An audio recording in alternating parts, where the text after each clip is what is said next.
1,00,000 మంది శివభక్తులతో కలిసి మహారుద్రాక్ష పూజలో పాల్గొనండి. వెంటనే కాల్ చేసి మీ పేరును నమోదు చేసుకోండి. నమస్తే రమగారు. నమస్తే జయ.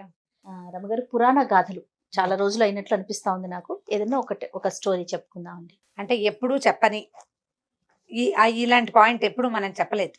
అలా కొంచెం కొత్తది. సాధారణంగా అందరికీ తెలిసేది కాదు, కొద్ది మందికే తెలిసిండే కథ చెప్తాం. కొత్త కథ. మామూలుగా వ్యక్తులు ఎట్లా ప్రవర్తించాలి, మనని మనం తెలుసుకుని ప్రవర్తించాలి. మన స్థాయి, మనం మామూలుగా చెప్పుకుంటాం, స్థాయిని బట్టి ప్రవర్తించాలి. అవునండి. స్థాయిని దాటి చేసే ప్రవర్తన ఎప్పుడైనా మనం అవమానపడ్డానికి కానీ అధోగతి పాలవడానికి కానీ కారణం అవుతుంది. అవునండి. అందుకని స్థాయిని మించిన ప్రవర్తన చేయకూడదు. మనకి మహాభారతంలో చిన్న కథలు, భాగవతంలో చిన్న కథలు, ఇలా ఈ రకంగా మనకు చాలా కనిపిస్తాయి. మహాభారతంలో ఒక చిన్న కథ ఇప్పుడు చెప్పుకుంటున్నాం మనం. నహుషుడు అని ఒక రాజు ఉండేవాడు. ఈ రాజు ఏంటంటే అప్పట్లో, అంటే ఇది పురాణ గాథలు అంటే కృతయుగం నాటి కథ కదా. ఈ కృతయుగ, త్రేతాయుగ, ద్వాపర యుగాల్లో ఎక్కువ యజ్ఞాలు చేసిన వాడికి ఇంద్ర పదవి ఉంటుంది అని వస్తుందని చెప్పేవాడు. 100 అశ్వమేధ యాగాలు చేసిన వాడికి, 100 యజ్ఞాలు చేసిన వాడికి ఇంద్ర పదవి వస్తుంది. అతని పుణ్యబలం పూర్తయ్యేదాకా అతను ఇంద్రుడిగా ఉంటాడు. ఎప్పుడైతే ఈ నహుషుడి కాలంలో అప్పుడున్న ఇంద్రుడు, అంటే మనం రెగ్యులర్గా చెప్పుకునే కథల్లో చెప్పుకునే ఇంద్రుడు ఒక బ్రహ్మహత్యా పాతకానికి పూనుకొని ఇంద్ర పదవి నుంచి చ్యుతిని పొందాడు. అతని అక్కడి నుంచి బయటకు వచ్చేసాడు. ఇంద్రుడు ఎవరు లేరు. అయితే ఇప్పుడు మామూలుగా ఇంద్రుడు ఏం చేసేవాడు, 100 యాగాలు 150 యాగాలు చేసేటానికి జనాలు ప్రిపేర్ అవ్వగానే ఇతను ఎవరో ఒకళ్ళని పంపించి చెడగొట్టేవాడు. చెడగొట్టి వాళ్ళని తన ప్లేస్ ఆక్యుపై చేయనివ్వకుండా జాగ్రత్త పడేవాడు. నహుషుడి కాలంలో ఇంద్రుడు పదవీ చ్యుతిని పొందున్నాడు. అతనికి ఇంద్ర పదవి లేదు. ఇంద్ర పదవి పోస్ట్ ఖాళీగా ఉంది. ఆ టైంలో ఈ నహుషుడు ఏం చేశారంటే, ఆయనకి ఇంద్ర పదవి కోసం అని కాదు, యజ్ఞాలు చేయాలని ఉండేది, అవకాశం కుదిరేది, అట్లా అట్లా అట్లా చేసుకుంటూ పోయాడు. 100 యాగాలు పూర్తవగానే ఇతడు సశరీరంతో స్వర్గానికి వెళ్ళిపోయాడు. వెళ్ళి ఇంద్ర పదవిని అలంకరించాడట. ఇంద్రుడే అయ్యాడు.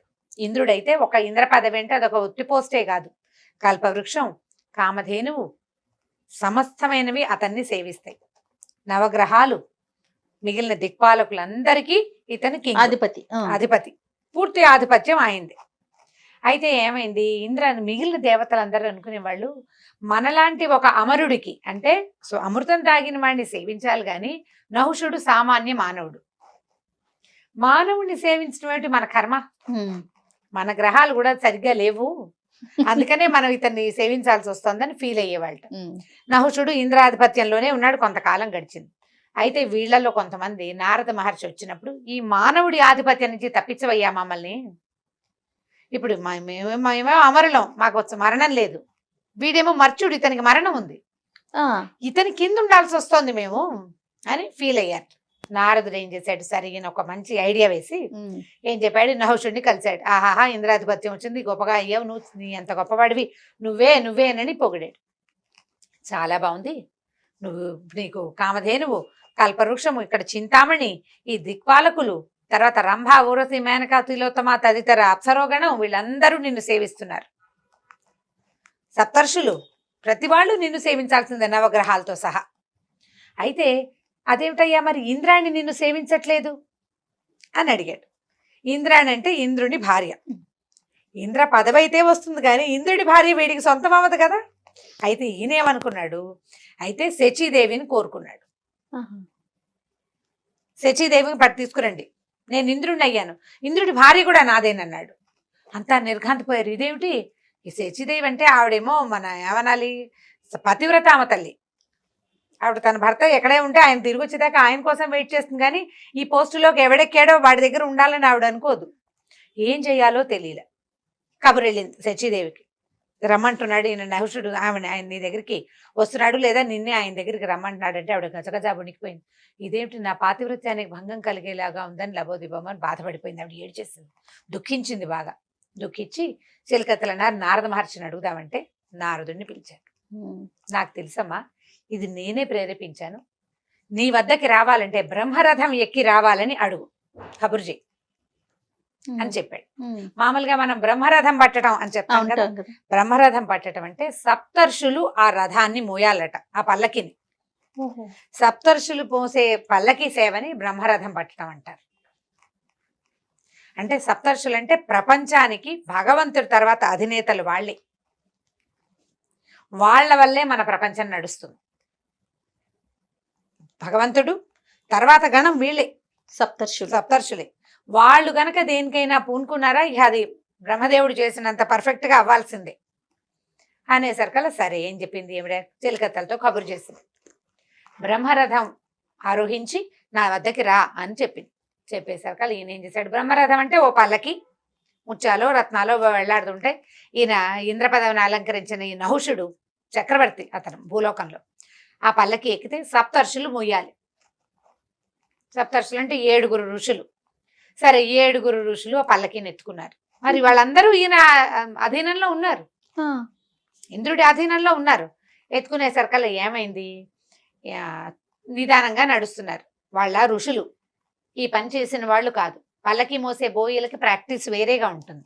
వీళ్ళు మెల్లిగా వెళ్తున్నారు. అయితే ఏమైంది, ఈయన ఇలా పల్లకిలో వాలి కూర్చున్నాడు, కాళ్ళు చాపుకుని కూర్చుంటే ఇతనికి ముందు అగస్త్య మహర్షి నడుస్తున్నాడు. ఈ ఋషులందరూ కొంచెం పర్వాలేదుగా ఉంటారు. అగస్త్య మహర్షి పొట్టివాడు, ఆయనకు అడుగులు గబగబా పట్టల్లా. పైగా వాళ్ళందరూ పొడుగాటి వాళ్ళ పక్కన పొట్టివాడు ఒక ఆయన పని చేయాలంటే కొద్దిగా కాలు సాగించి నడవాల్సి వస్తుంది. కాళ్ళు పెట్టి మునివేళ్ల మీద నడవాలి. ఈయన ఏం చేశాడు, లోపల నుంచి కాలుతోటి అగస్త్యుడి వీపు మీద తట్టేట్టు సర్ప సర్ప అన్నాడు, కదులు కదులు అన్నాడు. ఎప్పుడైతే ఒక మానవ మాత్రుడి పాదం తనకి తాకి తనని సర్ప సర్ప అనగానే ఆయన వెంటనే చివ్వును వెనక్కి తిరిగి అగస్త్యుడు సర్పోభవ అని శపించాడు. సర్ప అంటే సంస్కృతం, ఆ పదాలు సంస్కృత పదాలు. సర్ప సర్ప అంటే నడు నడు కదులు కదులు అని, సర్పోభవ అంటే సర్పాన్ని వైపోమని శపించాడు.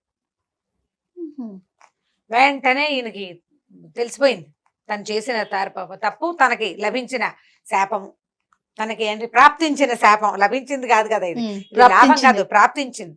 అక్కడి నుంచి గభాల్లా పల్లకి దిగి కాళ్ళు పట్టుకున్నాడు. అయ్యా నన్ను సర్పం చేసేస్తావా, 100 యజ్ఞాలు చేసి ఇంద్ర పదవిని అలంకరించాను, ఇంత దౌర్భాగ్యపు స్థితిని నాకు 100 కలగజేస్తే నేనేం చేయాలి, నాకు మదం ఎక్కిపోయింది, క్షమించమని పాదాలు పట్టుకున్నాడు. పట్టుకుంటే ఆయన ఇది క్షంతవ్యమైన ఇది కాదు, కాకపోతే నువ్వు భూలోకంలో గొప్ప చక్రవర్తివి, నువ్వు 100 యజ్ఞాలు మహర్షుల సహాయంతో చేసావు, ఇది ఒక అంటే ఉన్మాదం తలకెత్తిపోయింది, పదవి గర్వం, ఇంద్ర పదవి రాగానే నేను ఇంద్రుడిని అయిపోయాననే ఉద్దేశం తలకెక్కటం వల్ల జరిగింది ఇది.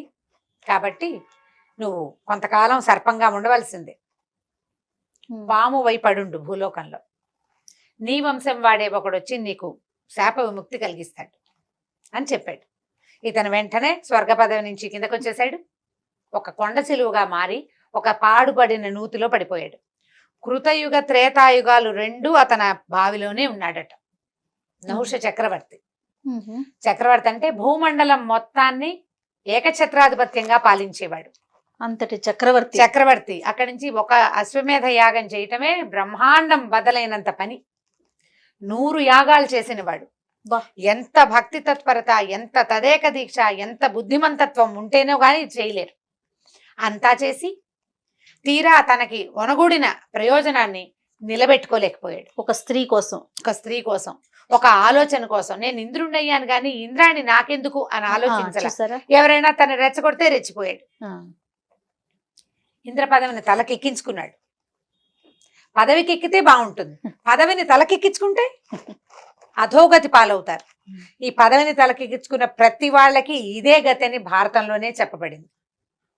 కిందకొచ్చి నూతిలో పడిపోయాడు. తర్వాత కృతయుగం గడిచి త్రేతాయుగం గడిచి ద్వాపర యుగంలో ధర్మరాజు వచ్చి ఈయన ప్రశ్నకి సమాధానం చెప్పాడు. ఈయనతో మాట్లాడాక అతనికి ఆ సర్ప జన్మ నుంచి విముక్తి లభించి స్వర్గానికి వెళ్ళాడు. మళ్ళీ స్వర్గానికి వెళ్ళాడు. అతను రాజుగా వెళ్ళలా, మరణించి స్వర్గానికి వెళ్ళాడు అనమాట. మళ్ళా ధర్మరాజు వచ్చాకే అతనికి శాప విముక్తి కలిగింది. ధర్మరాజు వచ్చింది ఎప్పుడు, ద్వాపర యుగంలో. ఈయన కృతయుగంలో పడిపోయాడు. 2 యుగాల పాటు అతను ఆ బావిలోనే ఉండిపోయాడు నహుషుడు.